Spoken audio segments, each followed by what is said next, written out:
જય માતાજી મિત્રો, સાંજના વાગી ગયા છે 4:30 અને મેં ચાય મૂકી દીધી છે જોયું. અને આ છે ગરમ પાણી. અત્યારે હવે ગરમ પાણી પીવું પડે ચોમાસામાં. અને જોઈ શકો કેટલું અંધારું થઈ ગયું. અને આજે તમે જોઈ શકો છો વરસાદ કેવો ગરજી રહ્યો છે, વીજળી પડે છે, ગાજે છે. આ જો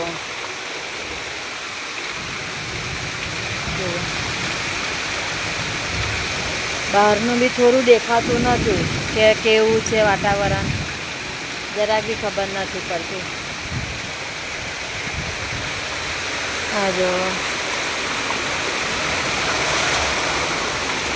જોયું, આ છે એટલું પાણી અમારા અહીંયા. ઓછો વરસાદ પડે ને તો બી પાણી તો અહીંયા જ અમારા ઘર પાસે કેટલું પાણી છે. જો એટલા હેરાન થઈ જવાય ને